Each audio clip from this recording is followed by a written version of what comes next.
प्रयागराज की पुण्य भूमि से आप सभी को प्रणाम। मैं हूं अवधेश और प्रयागराज की इस पुण्य भूमि पर बड़े प्रेम से गाया जाता है भक्ति भक्त गोविंद गुरु चतुर नाम वपु एक, तिनके पद वंदन किए नासे विघ्न अनेक। और हमारे साथ गुरुदेव मौजूद हैं, पूर्ण गुरु करौली शंकर महादेव जी, जिनको प्यार से लोग करौली सरकार के नाम से भी पुकारते हैं और उनका अभिनंदन करते हैं। महाराज जी, बहुत स्वागत है आपका सनातन संवाद में। महाराज जी, महाकुंभ की इस धरती पर बहुत सारे मंथन होते हैं, बहुत सारे पुराने विषय हैं उस पर भी बात होती है, जो नए विषय होते हैं उन पर भी बात होती है और आपके चमत्कारों की चर्चा भी होती है। और बहुत सारे ऐसे लोग हैं जो उन चमत्कारों को लेकर बहुत सारी बातें भी कहते हैं, पक्ष विपक्ष दोनों है। लेकिन आप वैदिक डीएनए की बात करते हैं, तो सबसे पहले बताइए कि ये वैदिक डीएनए क्या होता है? अब इस महाकुंभ की इस नगरी में सबसे पहले आपके इस सनातन संवाद कार्यक्रम में आपने जो बुलाया उसके लिए बहुत बहुत धन्यवाद। जो आपने डीएनए की बात पूछी, डीएनए हम लोग एक अंग्रेजी शब्द लेते हैं ताकि सब लोग समझ सकें, नई पीढ़ी समझ सके। असल में गोत्र की बात करते हैं हम लोग, कुल की बात करते हैं। तो हमारा जो कुल होता है वो कुल एक बहुत बड़ा कुल होता है। कुल में 100, 200, 500 लोग भी हो सकते हैं। ऐसे लोग हो सकते हैं जिनको हमने कभी मिले नहीं, कभी जाना नहीं, कभी देखा नहीं, लेकिन कुल में हमारे हैं। तो बहुत बड़ा कुल होता है। अगर कोई पुण्य है, कोई जैसे मान लीजिए 500 लोग हैं, अब भोजन बना है 10 लोगों का, तो अब अगर 10 लोगों के भोजन को 500 बांट दिया जाएगा तो सब भूखे रह जाएंगे। तो जब हम लोग डीएनए की बात करते हैं, तो वैदिक डीएनए की जब बात करते हैं तो संकल्प के द्वारा हर पूजा पाठ में, हर अनुष्ठान में संकल्प का विशेष महत्व है। तो संकल्प के माध्यम से हम लोग अपने जो कुल को छोटा कर लेते हैं। जैसे पति पत्नी हैं, हमारे बच्चे हैं, माता पिता हैं, इनको एक कुल में संकल्प करके मान लिया। तो जो भी फिर हम अनुष्ठान करते हैं उसका जो पुण्य है उतने में ही रहता है। फिर उस कुल के द्वारा जो बनाया गया डीएनए का ऊर्जा पथ बोलते हैं हम लोग उसको, जो भी पाप और पुण्य होगा उसी में रहेगा। अब ये बाहर जो लोग छूट गए हैं हमारे बनाए हुए डीएनए ऊर्जा पथ से बाहर, ना तो मेरे द्वारा किए गए पुण्य का फल उनको मिलेगा, ना मेरे द्वारा किए गए पाप का उनको कोई भोग भोगना पड़ेगा। अब ये उस कुल में ही रहेगा।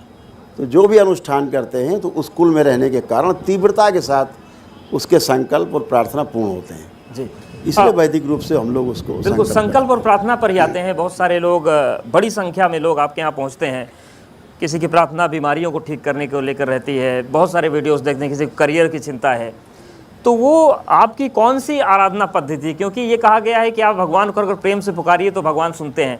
आपकी सुन रहे हैं लेकिन सामान्य लोगों की नहीं सुन रहे हैं, तो वो रास्ता बताइए आप महाकुंभ से कि सबकी सुने। सबसे बड़ी बात यही है कि हम जिस ऊर्जा से जुड़ने जा रहे हैं, जिस ऊर्जा से हम जुड़ रहे हैं पूजा पाठ करके, अनुष्ठान करके, उस ऊर्जा के बारे में आपको जानकारी कितनी है? आप कैसे जानते हैं कि ऊर्जा सात्विक है, वह ऊर्जा प्रभावशाली है, आपको नीचे ले जाएगी कि ऊपर की ओर ले जाएगी? आपको उसका पता नहीं। उसके लिए गुरुओं का मार्गदर्शन शुरू से अपरिहार्य रहा है। सीधे सीधे जानने की विधि है। अगर आपके कुल में, आपके परिवार में रोगों की भरमार है, तमाम मानसिक और शारीरिक और आध्यात्मिक कष्ट हैं, तो इसका मतलब सीधा सीधा ये हुआ कि आप गलत ऊर्जा से जुड़े हुए हैं। कहीं पूछने नहीं जाना है। अगर बीमारियां हैं, ठीक नहीं हो रही, शारीरिक हो, मानसिक हो, आध्यात्मिक हो, कोई प्रगति नहीं हो रही है, तो निश्चित रूप से आप समझ लीजिए कि आप गलत ऊर्जा के प्रभाव में हैं। सही ऊर्जा का प्रभाव क्या है कि आप, अल्टीमेट चीज़ है कि शांति।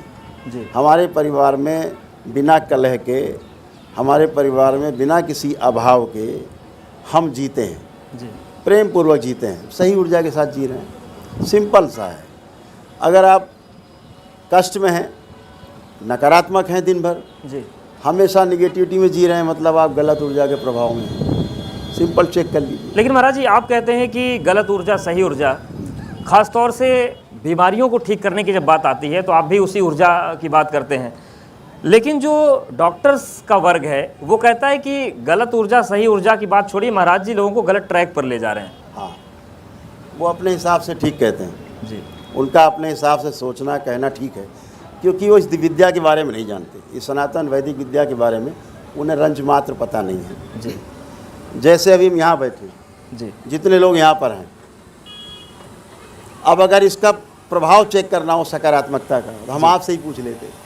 अभी आप यहाँ बैठे हैं, सब लोग बैठे हैं, किसी के भी अंदर एक नकारात्मक विचार नहीं आ रहा है, सब लोग चेक कर सकते हैं, आप भी चेक कर लीजिए। एक नकारात्मक भाव विचार आप किसी के भी अंदर नहीं आ रहा है, सब लोग चेक कर सकते हैं। जी अगर वाकई में चेक करना है ऊर्जा को, तो अभी चेक कर सकते हैं। किसी में आ रहा हो तो हाथ उठा दे। तो जब कोई व्यक्ति आपके सामने जाता है तो क्या आप उसकी पहले ऊर्जा चेक करते हैं? अरे सबके पास ऊर्जा है जी ऊर्जा शाश्वत है, ऊर्जा का कोई भी गलत और सही नहीं है। आपकी जैसी आपकी सोच है, उस सोच के साथ आप जिस ऊर्जा से जुड़ते हैं, अगर पहले से गंदगी है उसमें, तो आपकी गंदगी को और बढ़ा देती है। जी अगर आपकी सोच अच्छी है और आप अच्छी ऊर्जा से जुड़ते हैं, आपकी अच्छाइयों को और बढ़ा देती है। और इतना ही नहीं, अगर आपकी सोच बहुत अच्छी है जी तो नकारात्मक ऊर्जा भी आपके साथ सकारात्मक रूप से कार्य करने लगती है। जी यही वैदिक ऊर्जा का प्रभाव है। ठीक है, लेकिन महाराज जी उस ऊर्जा को हर कोई समझे ज़रूरी नहीं है। आप सर्जरी का विरोध करते हैं कि सर्जरी नहीं करवानी चाहिए। आपको अंदाज़ा है कि आप कितना बड़ा रिस्क ले रहे हैं? अगर किसी की जान चली गई तो कानूनी रूप से कितनी अड़चनें आपको झेलनी पड़ सकती है, और अड़चनें आप झेलते भी हैं, तमाम दुनिया भर की चीज़ें होती हैं, आरोप लगते हैं। तो ये रिस्क है या फिर आपको लगता है कि एकदम सही करें कि सर्जरी कोई न करवाए? इसका क्या प्रमाण है कि सर्जरी करा के आदमी बच जाता है? मर रहे हैं, हजारों लोग रोज़ मर रहे हैं, सर्जरी करा के ही मर रहे हैं, गलत दवा के प्रभाव से मर रहे हैं। इसका क्या प्रमाण है कि दवा खा के ही बच रहे हैं? हम सर्जरी का विरोध नहीं करते, गलत सर्जरी का विरोध करते हैं, फेक सर्जरी का विरोध करते हैं। आज तमाम सरकारी संगठन ये प्रमाणित कर चुके हैं सर्वे के आधार पर कि 50-60% सर्जरी फेक है। जी हम दिन भर देखते हैं, मेरे सामने आते हैं जब मामले कि सर्जरी फेक करा के आदमी खड़ा हुआ और रोगी खड़ा हुआ है, जो सर्जरी के पहले उसे कष्ट था वो कष्ट सर्जरी के बाद भी बना हुआ है। दरबार में आकर के व्यक्ति वैदिक प्रक्रिया करता है, एक ही दिन में उसके सारे कष्ट चले जाते हैं उसके संकल्प से, स्वयं की प्रार्थना से। कहाँ चले जाते हैं? शरीर में जो रोग है जी वो स्थूल में ढूंढ रहे हैं, हाड़ मांस के शरीर में ढूंढ रहे हैं। रोग की शुरुआत तो जो हमारे वैदिक सनातन धर्म में माना गया कि हमारे जो 3 शरीर हैं, कारण शरीर जी दूसरा सूक्ष्म शरीर और तीसरा स्थूल शरीर। हमारे रोग की जो शुरुआत है हमारे स्मृतियों के कारण है। जी अगर हमारी स्मृति बनी हुई हमारे कर्मों के कारण, पूर्व जन्म के, वह स्मृति सक्रिय रहेगी। जैसे ही हमारे ग्रह नक्षत्र और प्रभाव हमारा विपरीत आएगा, जी वो स्मृति कर्म भोग हमारे सामने आएगा, वो स्मृति फलित होने लगेगी। और उसका सबसे पहले जो प्रस्फुटन होगा वो होगा हमारे कारण शरीर में बीज के रूप में। बीज अंकुरित होगा, वृक्ष के रूप में हमारे स्थूल सूक्ष्म शरीर में बनेगा, जी और फल फूल के रूप में हमारे स्थूल शरीर में दिखाई देते हैं रोग और कष्ट। जी इसीलिए जब सूक्ष्म शरीर में रोग बनना शुरू होते हैं तो व्यक्ति को ये लगता है कि मुझे कुछ कष्ट हैं, वो चेकअप कराने जाता है। मशीन कहती है आपको कोई रोग ही नहीं है, लेकिन उसे लगता है मुझे कष्ट हैं। डॉक्टर कहता नहीं, मशीन बता रही है आप ठीक हो।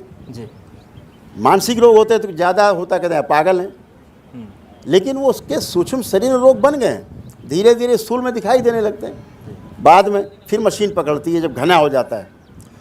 दरबार यही करता है कि आपके वैदिक कार्यक्रम से, आपके ही प्रार्थना संकल्प से आपके रोग कष्टों की स्मृतियों को जी आपके कारण शरीर में ही नष्ट कर देता है, बीज नष्ट हो जाता है। ठीक है, लेकिन महाराज जी जो प्रश्न आते हैं उसमें यह है कि जो आधुनिक चिकित्सा है, आप कह रहे हैं कि वो गलत ट्रैक पर जाती है, वो तब आती है किसी रिपोर्ट में जब बहुत बड़ी हो जाती है, लेकिन वो प्रमाण तो कम से कम दे रहे हैं। अगर वही लोग आपसे प्रमाण मांगे कि आप जो चिकित्सा कर रहे हैं, आप जो आशीर्वाद दे रहे हैं, वो कैसे प्रमाणित होगा कि बिल्कुल सही ट्रैक पर है? तो वो प्रमाण कैसे दिया जाए? बिल्कुल रोज प्रमाण है। परिवार के परिवार परंपरा पूरी खड़ी होती है, पूरी परिवार परंपरा 4-4, 6-6, 8-8, 10-10, 12-12, 15-15 लोग, एक ही परिवार के लोग, एक व्यक्ति संकल्प करता है, बाकी सबका एक व्यक्ति वैदिक प्रक्रिया करता है, फिर पूरा पूरा परिवार मेरे समक्ष खड़ा होता है जी। हम स्क्रीन पे होते हैं, हम यहाँ हैं कि अमेरिका में हैं, कोई फ़र्क नहीं पड़ता जी। स्क्रीन पे वो हमें देखता, हम उसे स्क्रीन पे देखते हैं, उससे वार्ता कर लेते हैं, वो कहते हैं हम सब ठीक है। तो यानी कि आप जो बातें करें, क्या ये मंत्र विज्ञान है जिसको विज्ञान कहा गया? मंत्र विज्ञान की बात कर रहे हैं? बहुत बड़ा विज्ञान है, तंत्र मंत्र और यंत्र बहुत बड़ा विज्ञान है। और जो आपने त्रिकोण तिलक लगाया रखा है, क्या इसका भी संबंध ऊर्जा से है? क्योंकि मेरी नज़रें जब से आप आए तब से इस त्रिकोण तिलक पर टिकी हुई हैं। अगर ये रहस्य है तो ये बता दें। नहीं, कोई रहस्य संसार में दरबार की पहले सबसे बड़ी आइडियोलॉजी यही है, इस संसार में कोई रहस्य और चमत्कार नाम की वस्तु नहीं होती। जैसे आपने शुरुआत में कहा कि चमत्कार, कोई चमत्कार और रहस्य नाम की संसार में कोई वस्तु नहीं है। तो आप जो कर रहे हैं वो क्या है? हाँ, जो आप होते हुए देख रहे हैं, आपने कभी होते हुए देखा नहीं है जी। आपको चमत्कार लगता है। उस विधि को नहीं जानते जिस विधि से हो रहा है, आपको रहस्य लगता है। आप विधि जान जाते हैं, रहस्य खत्म हो जाता है, चमत्कार खत्म हो जाता है जी। ठीक है। तो न रहस्य है न चमत्कार है, वैदिक प्रक्रिया है, वैदिक विज्ञान है और पुरातन विज्ञान है, युगों युगों से था स्मृति का विज्ञान जी। तो आज भी वही फलित हुआ है। इस कलयुग में दरबार का अनुसंधान है कि यदि व्यक्ति अपनी स्मृतियों को नष्टीकरण अपने ही प्रार्थना संकल्प से कर सके जी। तो उसके शारीरिक, मानसिक और आध्यात्मिक सब कष्ट चले जाते हैं। ठीक है महाराज जी, बस आपकी भी समय की सीमा है, तो एक आखिरी प्रश्न मेरा ये है कि जिस विज्ञान की आप बात कर रहे हैं, आवाप उद्वाप चलता था, गुरुओं ने सिखाई नहीं सिखाई और धीरे धीरे बहुत सारा विज्ञान हमारा शायद वो नष्ट हो गया। क्या उस विरासत को आप आगे बढ़ा रहे हैं? क्या ऐसे शिष्य आप बना रहे हैं जिनको ये विज्ञान आगे बढ़ाएं? हाँ बिल्कुल।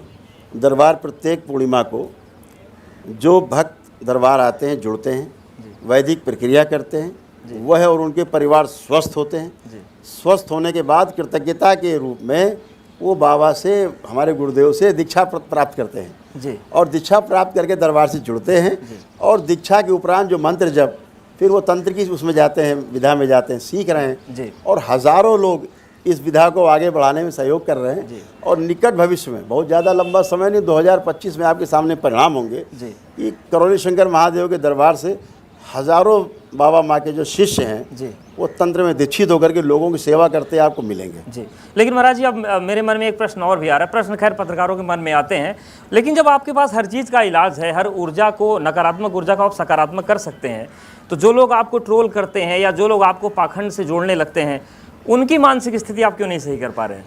भाई कैमरा मैंने कैमरा चला रहे हैं, हम इनको क्या डायरेक्शन दे सकते हैं? हमें पता नहीं इसके बारे में, लेकिन हम ज्ञान देने लगे। जब उनको पता ही नहीं है उसके बारे में, विद्या के बारे में नहीं पता, या तो आओ अनुभव करो, मैं सबको आमंत्रित करता हूं। तो क्या आप ओपन चैलेंज दे रहे हैं? एकदम खुला, सभी को, सबको, टोटल को आइए, दरबार आइए, सबका स्वागत है जी। और समझिए विज्ञान को। अगर ये विज्ञान वाकई में ऐसा है कि बिना औषधि की केवल अपने प्रार्थना और संकल्प से आप स्वस्थ हो रहे हैं, तो इसमें विरोध कहाँ है? विरोध वो लोग कर रहे हैं जिन्हें पता नहीं इस विज्ञान का, और सही कर रहे हैं। उन्हें बिल्कुल नहीं पता है, कभी सुना नहीं, कभी देखा नहीं, तो विरोध बहुत स्वाभाविक। लेकिन मेरा ये कहना है कि जब तक आप जान ना लें ठीक से, तब तक आप उसको माने नहीं जी। बिल्कुल नहीं माने। तो जानने के लिए दरबार आना होगा। आप इस तरह शिविर लगा सकते हैं, हम यहाँ जनवा सकते हैं जी। इसके लिए आवश्यक नहीं कि हम आप दरबार ही आ पाएँ। आप कहीं लगा लें, गंगा किनारे लगा लें, जमुना किनारे लगा लें, नर्मदा किनारे लगा लें, कहीं शिविर लगा लें एक दिन का, और बुला लीजिए सारे मीडिया कर्मी, बुला लीजिए, उनके परिवार बुला लीजिए, पहले उन्हीं को देख लिया जाए कि स्वस्थ होते कि नहीं होते अपने संकल्प प्रार्थना से। अगर अपने प्रार्थना और संकल्प से स्वस्थ होते हैं तो फिर इसको आपको फैलाना चाहिए, बिल्कुल वो बढ़ना चाहिए आगे। यस, जाना चाहिए, या फिर उस दिन से हमें बात को छोड़ देना चाहिए जी। क्या उन लोगों को भी इलाज करने की ज़रूरत है? कोई काली माता बन के नाच रहा है, कोई हनुमान जी बन के नाच रहा है, कोई केला बड़ी गंदी तरीके से खा रहा है, बहुत सारे दरबार लग रहे हैं देश में, तो उन दरबारों को तो भी तो ठीक करना पड़ेगा आपको। ये पागल हैं, सब पागल हैं, बेवकूफ़ हैं, पागल हैं, दूसरों को पागल बना रहे हैं, बेवकूफ़ हैं, दूसरों को बेवकूफ़ बना रहे हैं। कोई ऊत भूत प्रेत होता नहीं इस तरह का। पर एक दरबार छतरपुर लगता है, वहाँ भी भूत की बात कोई लगता हो, पूरे संसार में कोई दरबार लगता, बेवकूफ़ एक बेवकूफ़ी है।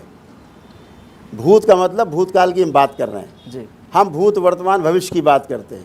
दरबार कहता है न भूतो न भविष्यति, वर्तमान में रहिए, कोई रोग नहीं है जी। आप भूतकाल में जाएंगे, भूतकाल को बार बार सोचेंगे, बार बार सोचेंगे तो आप भूत में चले जाएंगे, भूत बन जाएंगे जी। आपकी स्मृतियाँ गहरी हो जाएंगी। कहीं ऐसे कोई भूत प्रेत नाम लेते हैं, ऊर्जा है उसका नाम है, लेकिन उससे भयभीत होना, ऐसा कोई भूत प्रेत नहीं होता जो आपको खा जाएगा, मार डालेगा, जान ले लेगा, छीन लेगा, कुछ नहीं होता। मानसिक रोग है। जी। दरबार में आते ही एक दिन में कहाँ चले जाते हैं भूत प्रेत? जो ठीक है, 10 यानी साल, कि 20 साल, ये जो 25 साल से मानसिक तड़प रहे हैं। रोग है या फिर ऊर्जा है वो करौली धाम सरकार में आके ठीक हो जाएगी। और आप सबको आमंत्रित कर रहे हैं महाकुंभ की धरती से कि वो आएँ और वो ठीक हो जाए। बिल्कुल आना चाहिए और समझना चाहिए विज्ञान को। ठीक है। और विज्ञान अगर सही है तो इसको आगे ले जाना चाहिए, अन्यथा इसका खुल के विरोध करना बिल्कुल। और निश्चित तौर से हम उम्मीद करते हैं कि जिनके मन में शंका आशंका होगी, जिनकी श्रद्धाओं के आएंगे दरबार में, आपको जांचेंगे, परखेंगे। महाराज जी बहुत धन्यवाद हमारे साथ जुड़ने के लिए धन्यवाद। और ये पक्ष रखने के लिए, क्योंकि जब सवाल उठता है तो पूरे सनातन का डैमेज होता है। बहुत धन्यवाद। चाहिए। बिल्कुल आपको बिल्कुल, हमारे साथ बहुत धन्यवाद।